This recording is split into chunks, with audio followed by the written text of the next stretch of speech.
Hello and welcome to True Audio Files. Today I'm going to talk about an experience that or lack thereof experience, that I've had with Epic Records. And this is actually I think this is the first time I've had an experience this bad for Record Store Day product. And it is about the G-Love and Special Sauce 30th anniversary edition of I think it's a self-titled, yeah.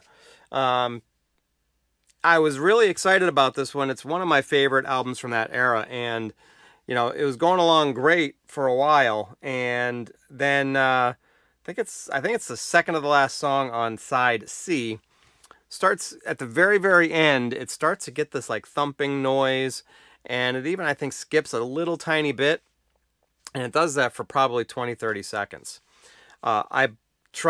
This happened on the first one I bought, and bought it from my local store. And so kind of disturbed me, kind of upset me. So I decided to return it. I then went and bought two others that I'll talk about where I bought those in a little bit. But they came from different parts of the country.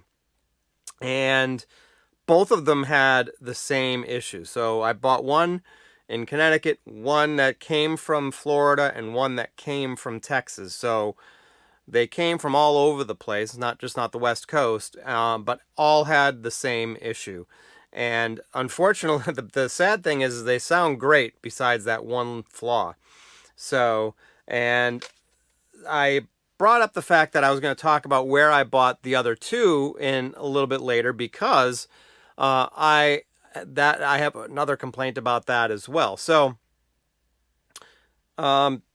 basically, I tried contacting Epic Records. I went to their website. I went to the Contact Us section, and I wrote an email to them. And it's been probably at least 3 weeks now, I think. Could be more than that, but it's right around that amount of time frame. Have not heard anything from them.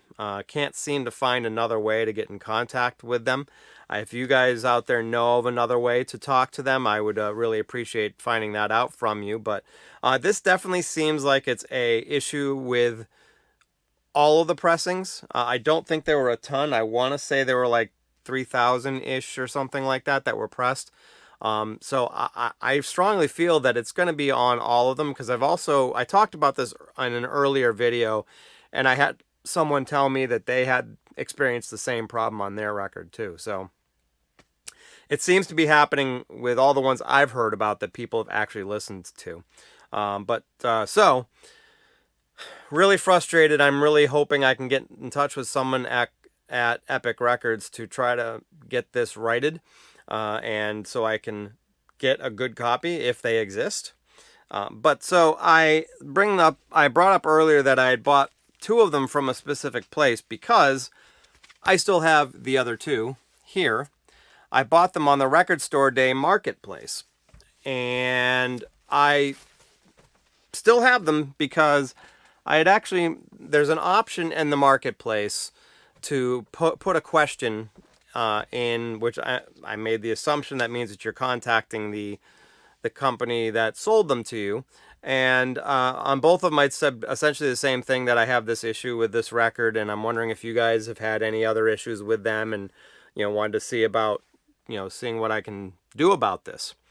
Heard back from neither one of them, so I'm wondering if those actually even get to those companies. I need to take that extra step, and actually I have to full transparency. They're record stores in Texas and in Florida. Full transparency, I have not tried contacting them directly, but that will be my next step. But at this point, they probably can't do anything for me, or won't do anything for me. But it's just a situation now where I've got two records that were pretty expensive records that have a pretty awful defect on them that makes that third side pretty unenjoyable. Luckily, it's not one of my favorite songs on the album, but regardless, it's still an issue that seems to be on most, if not all, of the copies of this album. So what I would love to see is, I'd love to hear back from you guys, or if you, for a few things. Number one, if you haven't played yours yet, play it. Let me know what you think. If you have, same situation. Let me know if you had the same problem that I've been having. But also, if any of you out there know of a good way or a good contact at Epic to try to get this resolved for me, that would be super helpful also, because, quite honestly, I would rather not have to go through the record stores that I bought them from, just because, it's not their fault, and shipping is just an outrageously expensive process to take care of that. And I really just, I don't think they're going to have one to exchange out for me anyways. And even if they do, it's probably going to have the same issues. So I'd really like to be able to get Epic to take care of this for me. But anyway, the short video for this episode. I'm going to try to make some more episodes this week. I've got a couple of albums records reissues that I've bought recently that I'd like to do some shootouts with. Gonna be a busy week though, because I'm preparing for a trade show that I'm going to for business coming up at the end of this week. So, but I'll do everything I can to try to make a couple more videos. So I'll have at least a couple more videos to come, hopefully while I'm away. So I'm going to be gone for about a week. So anyway, that's everything I have for this episode. I want to thank you for watching. I want to thank you for subscribing if you do subscribe. If you don't, please subscribe. I'd love to see that number go up a little bit. And also, if you want to know when my new videos come out, hit that alert bell that's on there. So like I said, that's everything I have. Thank you very much for watching. You have yourself a great rest of your day and a great rest of your week. Thanks a lot.